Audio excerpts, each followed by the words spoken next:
We've got a legend in the building. It's time to get his thoughts.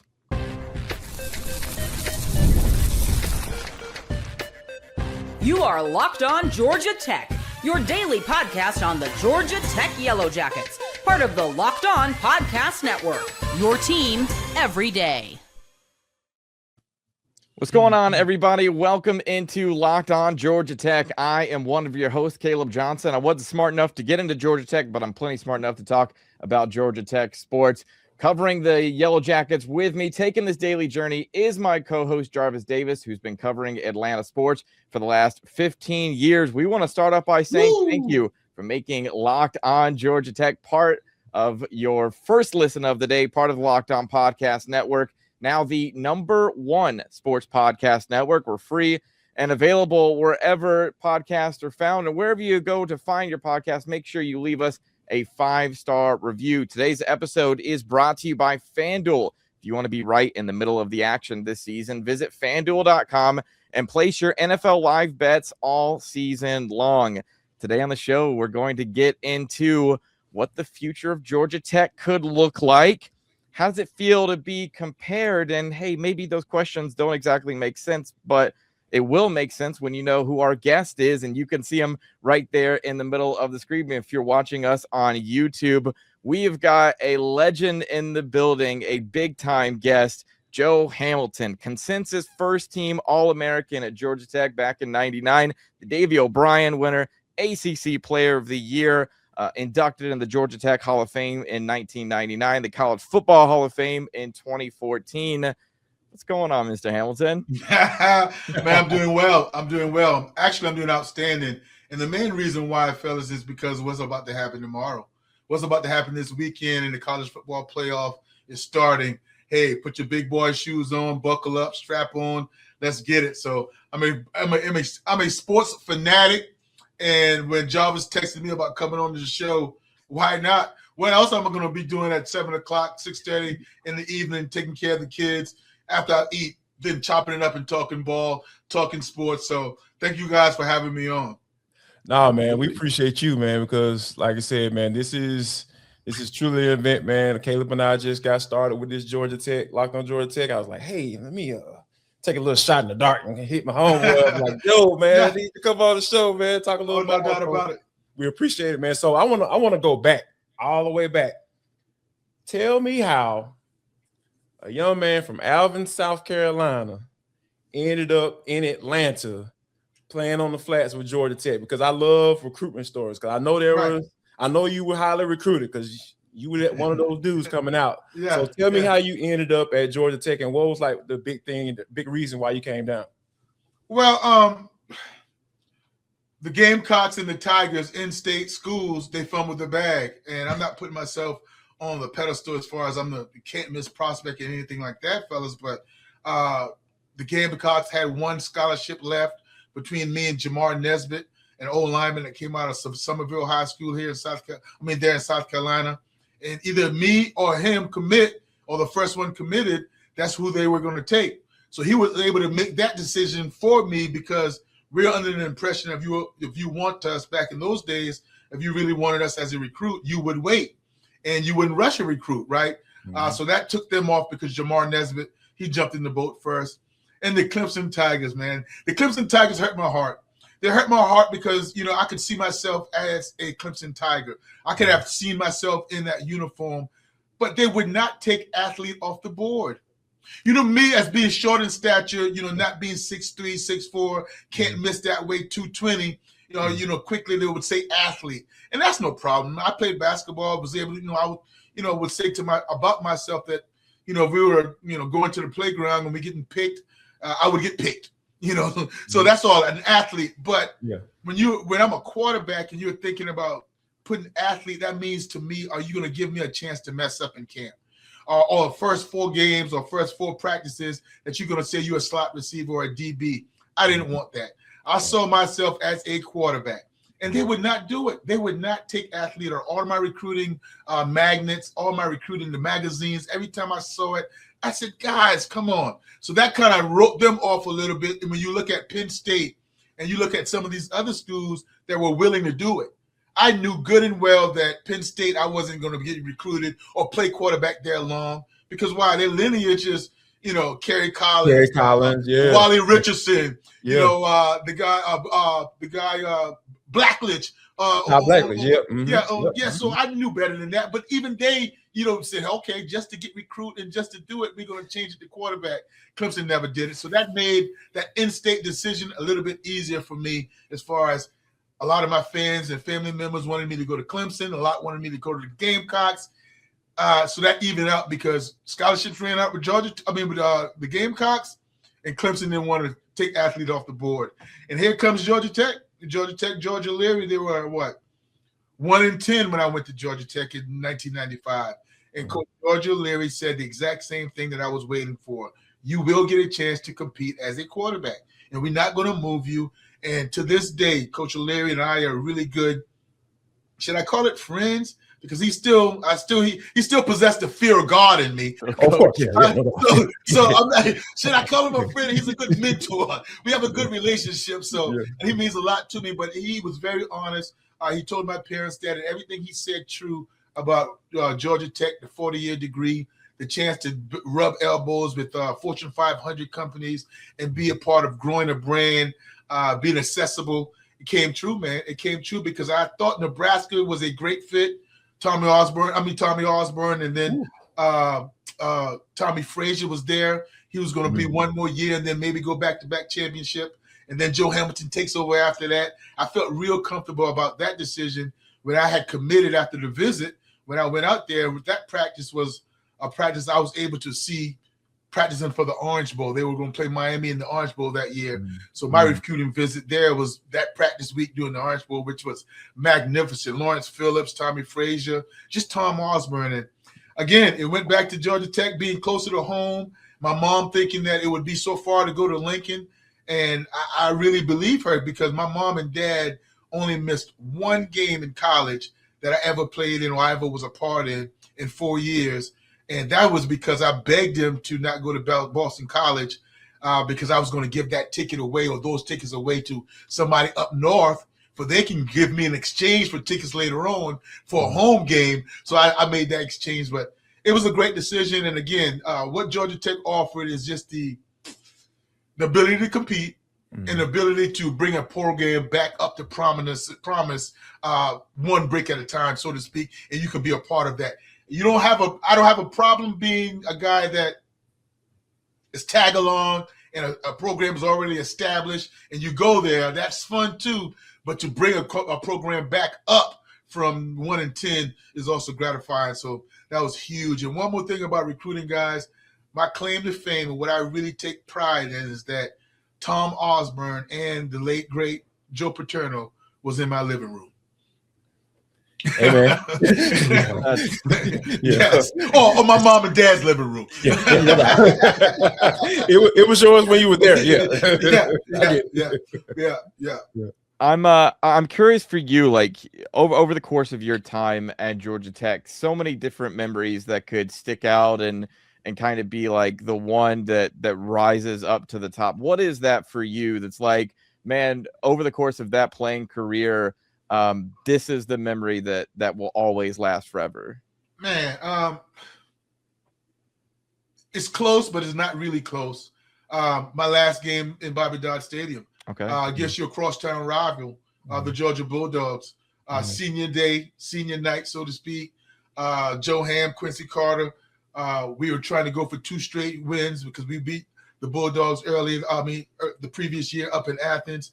And to go back-to-back meant a lot. And just to think about it, and I'm getting chills now, that is a Governor's Cup. Every year, that's what you're playing for when you play Georgia Tech in Georgia, the Governor's Cup. But when you win, only the seniors get a duplicate or replica of that trophy to carry home, a little small one. Yeah, you won that game, but if you're not a senior, you're not going to get a cup. So I was so eager and I was so ready and so excited to say, hey, we have to win this game, this go-off game as a senior, because we have to get that cup that we could always have bragging rights that my last game as a senior, we own that cup. So it's still home at my mom's trophy case at home. So that's my memory, man. That is a soul memory. And with among others, a lot of them, But to win your last game at home against the Bulldogs, you cross in-state rival. It can't beat that. Doesn't get any better. Well, actually, 3 in a row, and that's the last time that has happened. So yeah, that was well, they went 3 in a row, but I won 2 in a row, and then Brent Key and George Godsey continued the streak afterwards. And ironically, that last time we won in 1999 is the last time Georgia Tech beat Georgia at home. Yeah. So man, you still got that one. So I want to go back to somebody's name that you brought up, because I refer to him as the guys up 316. Just for out of respect. You know what I'm saying? Like, absolutely. Yeah. Guys up 316. So Quincy Carter originally signed to a letter of intent for Georgia Tech. Yes. He decided to go play baseball. Yes, sir. Drafted by the Cubs, went to play baseball, did that thing. But in 1998, he decided that he wanted to play college football again. Yes. So my question to you is, I could be a little messy, Joe. You know what I'm saying? Yeah. So I love mess. Right. So I want to ask you, in 1998, I know you heard the rumblings about Quincy Carter potentially coming back on campus. I know you end up going up the road. Yes. But I want to ask you, were there any conversations about him potentially honoring that letter of intent, or was it just, hey, he's going to Athens and that was pretty much it? Obviously, you're going to be aware of a guy or a talent like Quincy Carter joining your program, and then you're going to have to compete against them. Mm-hmm. But Caleb and Jarvis, nothing really changed from my mindset about him coming into town. And this is why. I recruited Quincy Carter. I was a host for Quincy Carter when he came on his visit. When Quincy Carter had committed to the Georgia Tech, I was just a freshman a redshirt freshman. He was coming to practice over our shoulders, looking at practice. Can you understand that pressure? The number one player in the country, just winning a state champion at Southwest DeKalb, and he's standing at 6'3", 220. Yes, I'm looking at that. And I'm like, whoa. But I embraced that the whole entire time. Sure. I didn't say, hey, man, what are y'all doing? Y'all recruiting on top of me. Didn't think about transferring out. I embraced it. So when I heard he was coming back, I was like, put on your hard hat. If he decides to come here, then we're going to have to go compete. But Quincy and I talk, quite often. I have a lot of respect for him. He's my homeboy. Yeah. But he would tell you straight up that when that decision was made by him, that was easy. Because I had already established somewhat of a career at Georgia Tech, and to go and snatch that away would be a tall task even for Quincy Carter. Yeah, I grew up playing high school ball in DeKalb County, and let me tell you, Quincy is you guys are a few years older than me, so Quincy was a rock star in DeKalb County. Everybody knew Quincy Carter.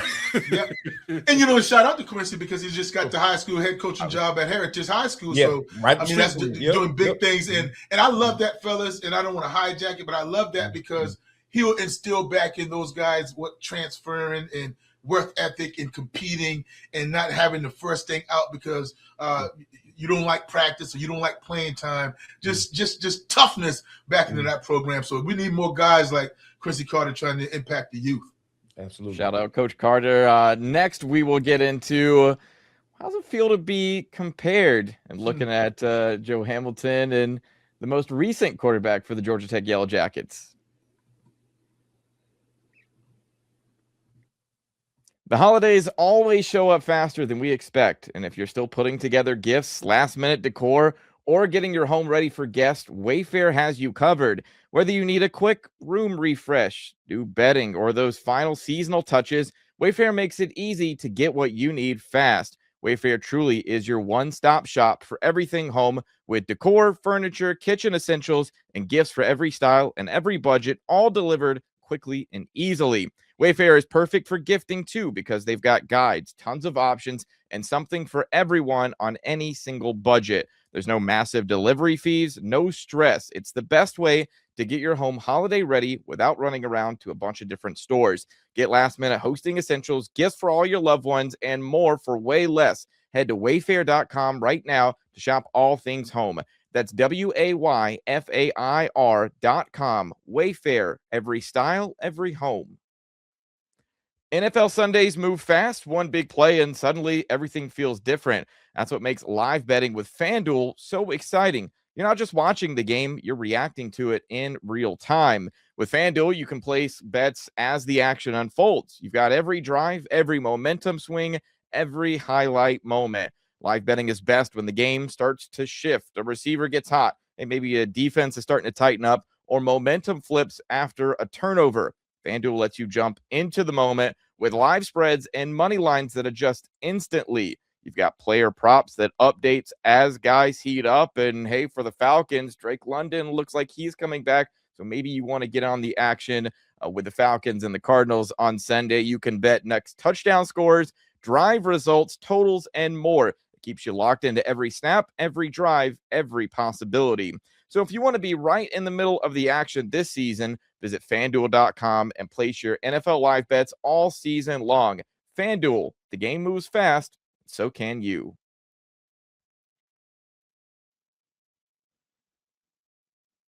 We want to thank you guys for making Locked On Georgia Tech your first listen of the day. Thank you for making Locked On the #1 sports podcast network. You already live your team every day. Now take it up a level and go ad-free. Join the Everydayer Club today and get Locked On Georgia Tech with no interruptions, members-only Discord access, and more, all for just $5 a month or $50 a year. Go to lockedongeorgiatech.supercast.com or check the show link notes below. Joe, I'm curious for you, as you've seen Haynes King kind of come along in his career at Georgia Tech, and ultimately he'll be wrapping it up in about a week from now at the Pop-Tarts Bowl. It's often said that records are meant to be broken. What is it like to see what Haynes has done this past year and kind of, breaking some records that we thought would really probably last, much longer of the things that you were able to accomplish? It feels really good, Caleb, to be quite honest with you, because it brings you back in the picture. It brings your name back up, being talked about a tad bit. And if you're a diehard, a gold and white, and bleed the way I bleed the Institute of Technology and all things Georgia Tech, you're going to want him to break those records, because that means we're doing well and we're stacking wins. But I would be a liar if I was to tell you I wasn't watching and say, hold back, man, let us win. But you don't get – do you have to go for 5 total touchdowns? Do you have to rub it in like that? Because I was watching the total touchdown responsible record, and I'm like, golly, he's getting close. He's getting close. When he got to 78 and we had about 4 more games left, I said, he has it. He's going to get it. Please just don't wipe me off of the chart and put me so far down. But the competitiveness in me wants it to stay up there, but it's hard. If this guy – if I had an all ACC record and somebody else was going to break it, I would probably hold on to it. But a Georgia Tech record that a Georgia Tech quarterback is going for, I'm rooting all for Haynes King. And then that type of guy and what he represents and the way he go about playing the game of football, you don't do anything but root for that. So I'm all for it. And you are right. Records are meant to be broken, but he did it. He did it wonderfully. He represented very, very well. Yeah, I think one of the things that, I feel like what's similar in both of you all's game is like both of you guys are threats as runners and passing the football. And I think Buster Faulkner did a really good job of scheming that week in and week out. I'm interested to ask you, Ralph Regent was your OC back in the day. Yes, sir. Yeah. And I wanted to know do you see any like similarities between what Ralph Regent did with you and what Haynes King did with what Buster Faulkner did with Haynes King? Yeah, the number one thing is creativity. To be able to have motions and have different guys play different positions and throw the defense off every single week, setting something up one week just to run 2 weeks from now, or making other coaches think about something in the game plan, spending a little bit more time in practice trying to cover. When you look at it, Haynes King, the only unique difference, obviously size, and Haynes King is brutal in between the tackles. Most of my yards running and dual threat would come in the sprints and the waggles and outside of the pocket to where my help could be the sideline. But this Haynes King, man, this dude, he's going up against middle linebacker power, QB power up the middle. So the hits he's taking on a night in, night out basis, carrying the ball 16, 17, sometimes 20 times a game is stand up. And the ability to lead while doing it, picking yourself up off the turf that many times. He's a true he reminds me a lot of Tim Tebow and the effectiveness they had on the game. Just the brutal wear and tear that they'll give linebackers and DBs constantly trying to tackle them. I'm curious, Joe, to see the way that Haynes has progressed. A lot of that came from the decision making just to bring him in the program. That someone you're very familiar with, Brent Key, obviously did. I want to know, did you ever see that in Coach Key, of like that Coach Key would be a thing and that he would be the guy that we're ultimately, looking at right now? Yes, but not that mean style. I mean, he's acting. When I look at him, I said, "Hey, man, you're not a bully," and that's my man. And sometimes, it reminds me back at I think there was the Boston College game or one game where we won, and he was so upset when he did his post game interview. He didn't want to even smile. I'm like, yo, man, Coach Key, are you really a bully? Now, you protected me, and I'm grateful because, I owe my life to you, but I don't remember you being a bully. But, yes, X's and O's, attention to details, as far as motivation and knowing what Tech is all about, the Tech way. Haynes King represents toughness all the way around, doing the right thing, extra yards, lifting your team up when you happen to miss the mark. Adversity, interceptions, owning up to it. Those type of things are what Tech is all about, and that's what he represents. And I think Coach Key represents that as well. And that is why, fellas, when I look at the transfer portal as far as coaches and players and seeing who we are losing during this time, it's been a tough week and a half. Aaron Philo, Buster Faulkner, and a lot of other assistant coaches leaving, and there might be more. But I'm going to trust Coach Key and what he thinks that can fit in the Tech culture that will help build this brand going forward. It's disappointing, but if you're winning, that's going to happen, in my opinion. They're going to try to poach your coaches and the players, but I can't say that I'm happy that Aaron Philo and some of the coaches have decided to leave, but I guess that's par for the course. I'm glad you brought Aaron Philo up because I don't understand it, Jarvis. This is the interesting situation. Joe, I don't understand it, brother. Joe, I went on the tangent on yesterday's episode just because, the whole putting a little message on Instagram about, love my coaches, love what you did for me, and then my teammates, I love my teammates. But as soon as you get all the way down to the end, he said, but I'm entering the transfer portal. I'm like, well, why you go through all that? Because I don't believe you.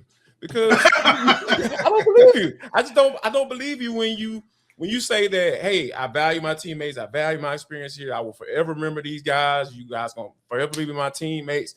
I don't know, but that's true. Because at the end of the day, like, I know that you probably have some, relationships, like you even mentioned Quincy, like you guys still rap with each other and y'all weren't even teammates.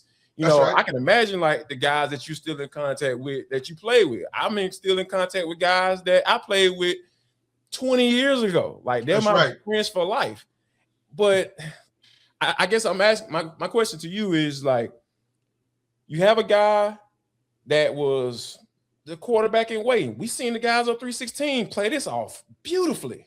They've been able to pull it off in today's NIL world. So I give Kirby Smart kudos for that. That's right. That's right. It was right here waiting for him. He even got a bag to stay last year, and he still decides to leave. I mean, what are your thoughts on that, man? Well, whoa! If I was right behind you, it's almost like I was saying the same thing, or you were talking from my standpoint, and that's how I feel, Jarvis. And this is off of what, 2 games, maybe 3 games starting, and I'm looking at it. Even the bag last year was the bag on potential. The bag was on what you can do in the future. Right. And now, why are you leaving? And I'm happy to hear, and I don't know if it's true, that we tried to match the NIL bag. Whatever it is he's getting from Florida, we tried to match that. So, so it's true with Buster Faulkner, but you're not guaranteed. I know that's going to have or be an influence that Buster Faulkner is going to have on Coach Sumrall as far as bringing a quarterback along and implement the offense. So you're going to have a leg up there. But Florida's going to recruit on top of you as a quarterback position. Right here at the institute. That's how it works. That's how it works. That's how it works. So are you ready to compete? Hey, never changes. Yes. And if you're ready to compete, I'm not going to say that you're not ready to compete or you're not a competitor, but it was your job for the taking here at Georgia Tech. What more would you have wanted? All right, now if you attach the Buster Faulkner in that offense, but your quarterback coach, Coach Winkie, can have the same philosophy and able to coach that way too. So it's a little disappointing. And but I can't be a hypocrite, Jarvis. I feel the way you feel, but I can't bash him because this is what it is. Maybe it's a deal to where it's the SEC. Maybe it's a deal to where I'm going with my coaches going. Maybe it's a deal to where you think about it. That's how we got Haynes King. That's how we got Eric Rivers. That's how we got a lot of, even Rutledge off of the offensive line. So that's the law of the land. I just the law of the land. I don't like it. I don't understand it because it's being done to my team. And look at it too. I just saw this pop along on SportsCenter. Every single Heisman in the last I don't know how long has been a transfer type player. Has transferred in. That's where we live. Every single. So I mean, if he's thinking about that and Florida is selling that to him, then so be it. I wish Aaron Philo nothing but the luck. But I would say this, and I'm going to brag a little bit. I don't think that degree would mean that much. And I know Florida has an outstanding education and academic program. I'm not dissing any Florida Gator, but it's not going to match up with the institutes. Now, it's not going to match up with ours. So you're going to, because and that's what I think about too, fellas, when you decide to decommit or not decommit, transfer out of Georgia Tech. What got you there? A lot of it, I wouldn't say 70%, I wouldn't say 60%, but a lot of what had you go to Georgia Tech was because of the academics. And now you're going to leave that there to transfer? All right, be careful. All right, let's continue this conversation looking at the future of Georgia Tech on the other side of the break. Ever feel like your money just disappears every month? It happens fast. A few subscriptions here, an impulse buy there, and suddenly the numbers in your bank account don't match the numbers in your head. Rocket Money helps you get clarity, track every dollar, and stay in control of your finances because managing your money shouldn't feel like a second job. Rocket Money does the heavy lifting for you so you can save more and stress less. Rocket Money finds subscriptions you forgot you were paying for, helps you clean them up quickly. Seeing all of your spending on one dashboard makes it easier to understand where your money is going. Take control of your finances and cancel your unwanted subscriptions with Rocket Money. Go to rocketmoney.com/locked-on today. That's rocketmoney.com/locked-on. rocketmoney.com/locked-on.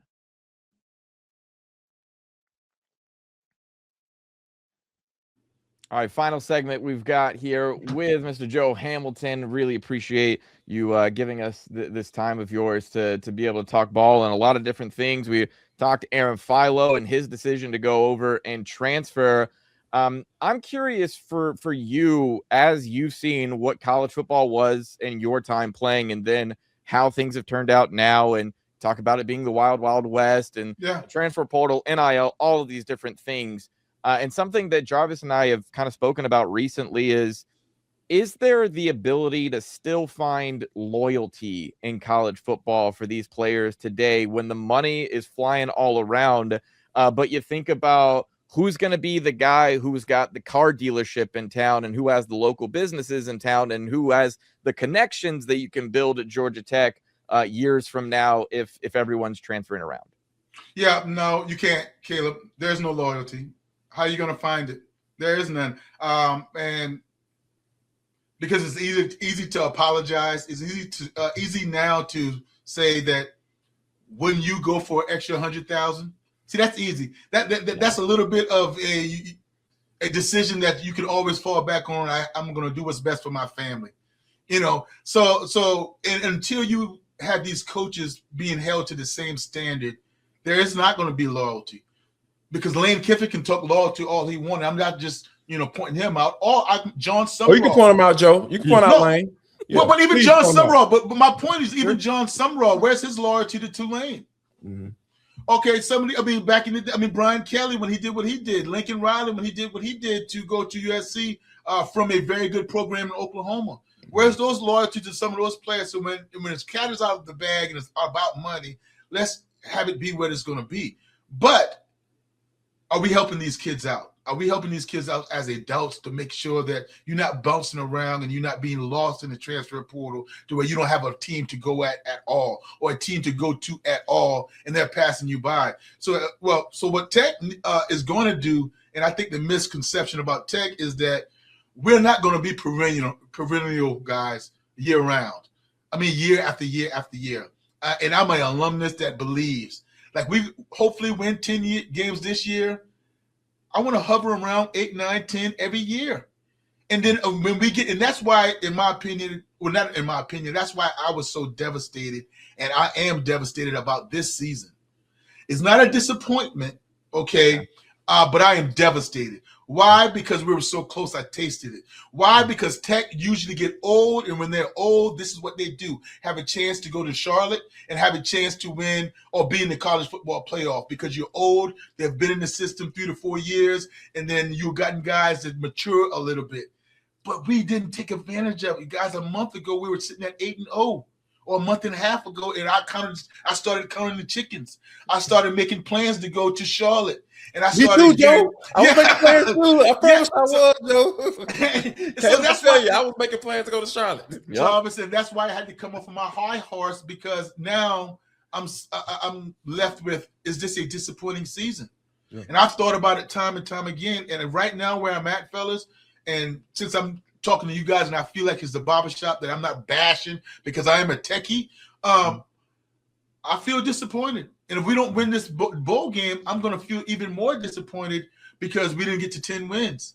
We had it and you know, some guys might say to me, Joe, if I've given you 9-3 before the season started, wouldn't you have taken it?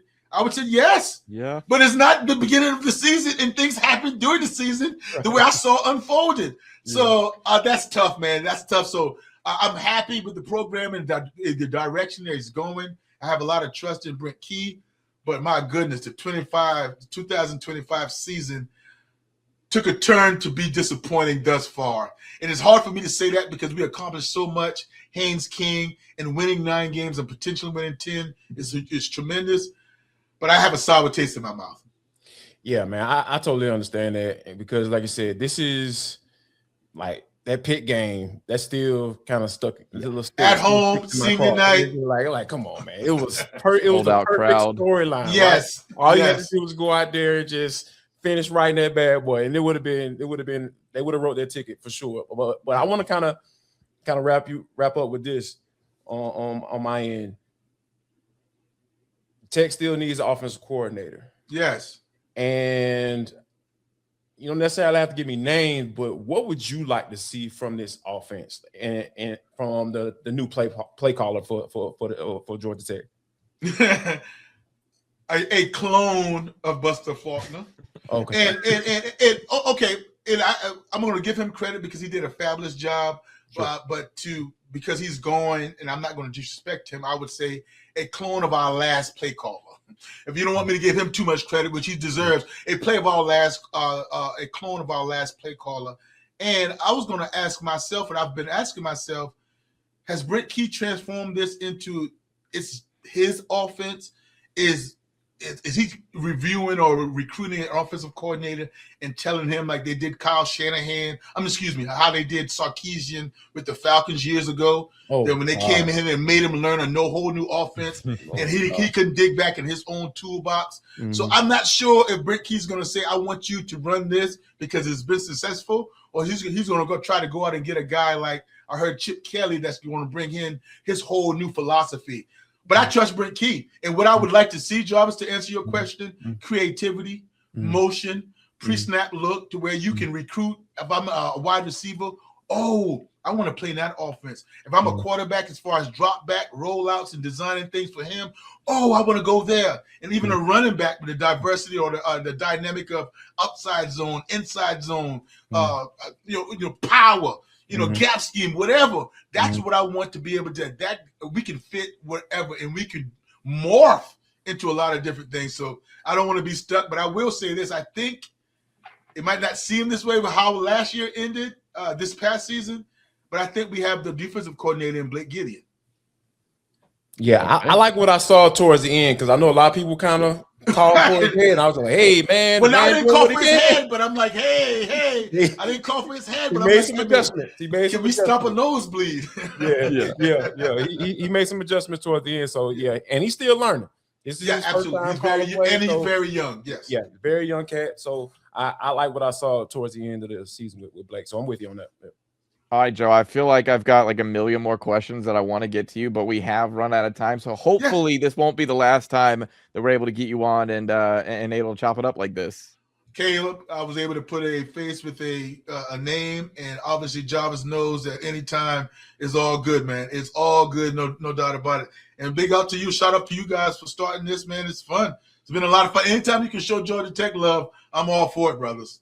Absolutely. We appreciate it. That'll do it for this episode of Locked On Georgia Tech. Make sure you subscribe to the show on YouTube, Locked On Georgia Tech, and subscribe on anywhere you listen to podcasts for free. Follow the show on social media. Follow Jarvis at JarvisD90. I'm at ATL Johnson 18. Thank you for making Locked On Georgia Tech your first listen of the day. Make sure you join the Everydayer Club and get Locked On Georgia Tech with no interruptions, members only Discord access, and more, all for just $5 a month or $50 a year. Go to lockedongeorgiatech.supercast.com or check the show notes below. For Locked On Georgia Tech, y'all have a good one.